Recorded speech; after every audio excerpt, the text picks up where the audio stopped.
people's only salvation. Time magazine, in an article titled "The New World Order," said that the new super bank would control the world's currencies and set interest rates, and that the new bank would, quote, knock the heads of bad countries like the United States. At a meeting of central bank heads and finance ministers dubbed Bretton Woods II, the plan for world government was unveiled by the very bankers that had engineered the collapse.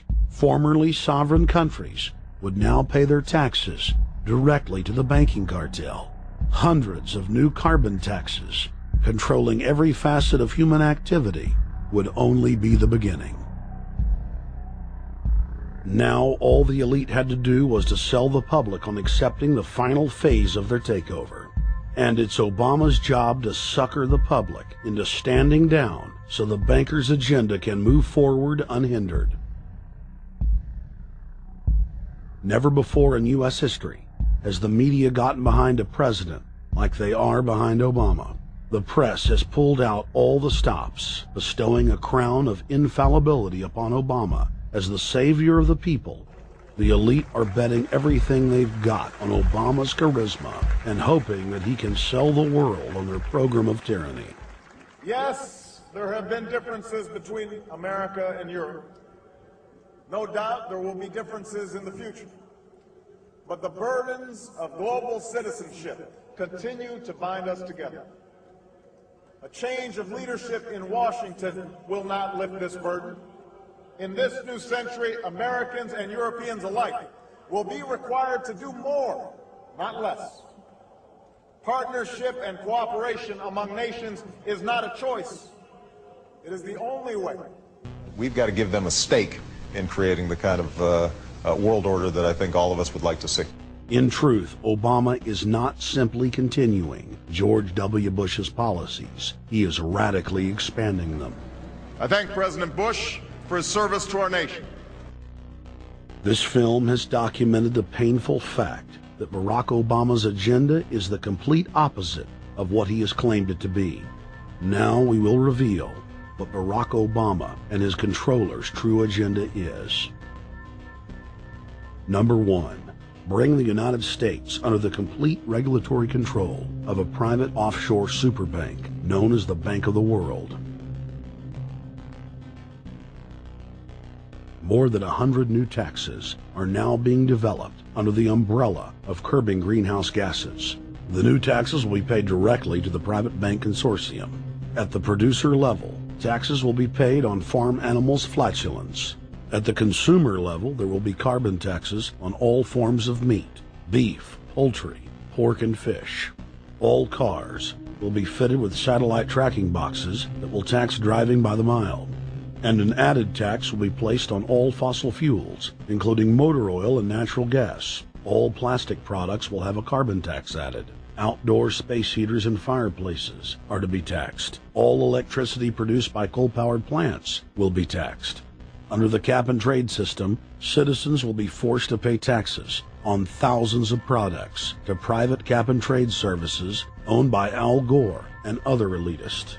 There will be taxes on light bulbs, water, trash pickup, air travel, train travel, bus, ship, medicine, steel production, mining, clothing, laundry, asphalt are just a few of the new taxes to be levied. But to truly transform our economy, to protect our security and save our planet from the ravages of climate change, we need to ultimately make clean, renewable energy the profitable kind of energy. So I ask this Congress to send me legislation that places a market-based cap on carbon pollution and drives the production of more renewable energy in America. That's what we need. The notion of anthropogenic global warming is a fraud. In other words, the idea that the planet is getting warmer and that human activity is somehow responsible is a pseudo-scientific fraud. It's a big lie. It's a monstrosity. Remember the Nazis, they had race science, race hygiene. They said Aryan blood is different from any other kind of blood. This was, of course, idiocy, a fantastic piece of nonsense. Today, we got something similar.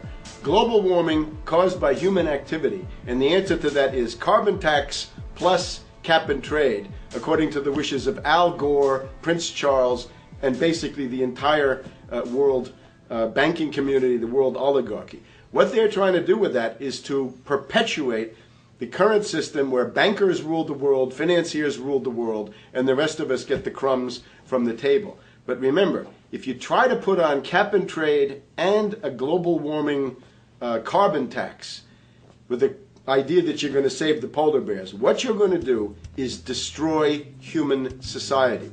You're going to cause genocide on a massive scale. The deaths will be measured in the hundreds of millions and indeed in the billions. Just the idea of global warming means that there'll be no development for Africa, no development for the poorer parts of Southeast Asia, and no world economic recovery of any kind ever in our entire lifetime. So it's important to expose and fight the pseudoscientific fraud of global warming. One more point about this. You don't need a climatologist to know that this stuff is a fraud. I'm a historian. I can tell you, in the last 1,000 years, we had a period of very warm temperatures called the medieval warm period, where all kinds of grapes and semi-tropical stuff was growing very far into the northern hemisphere. That was about 1100, 1200. It happened to correspond with an all-time maximum of sunspots. Right now, we can say that we're going into another maximum period where there'll be some warming, but we're well within the limits of the medieval warm period. About 1600 to 1650, there was an ice age in northern Europe. The North Sea was filled with ice. The German and Dutch ports and the English ports were filled with ice. That corresponds to an all-time minimum of sunspot activity, the Spörer minimum and the Maunder minimum. So this has largely got to do with solar activity. We can see that other planets, not just the Earth, are warming slightly as a result of increased solar activity. But we're well within the minimum. So what the oligarchs claim to be an open and shut scientific case is a piece of pseudo-scientific nonsense, and it should be rejected. Number 2. The social engineers are fully aware that the Obama craze will wear off quickly, so they are racing to put in place the most oppressive police state control grid in human history. 20,000 battle-hardened regular Army troops are now being deployed to patrol the streets of the United States.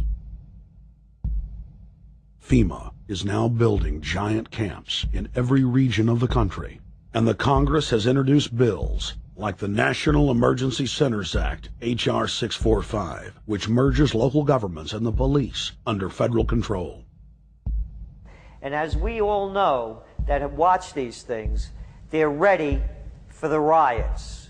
With these detention centers that are being opened up around the country, with state police training for riot control in the event of economic calamity and food riots, they know what's going on and they're prepared for it.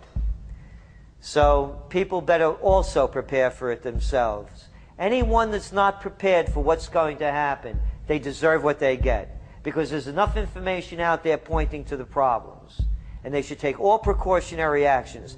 Next, Obama ordered the Defense Department to issue DoD Directive 1404.10, establishing a 1 million-person civilian army under his control. Simultaneously, Obama launched USAService.org.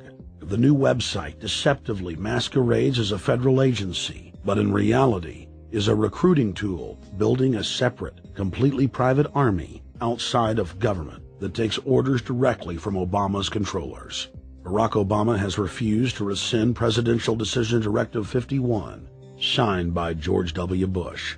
The directive plainly states the president is a dictator and that Congress is ceremonial.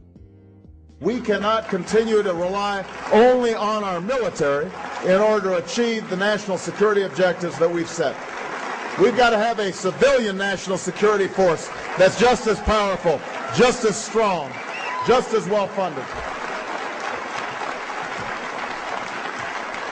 President Obama and his Chief of Staff, Rahm Emanuel, have repeatedly stated on the record that all Americans below the age of 64 will be forcibly conscripted into federal service.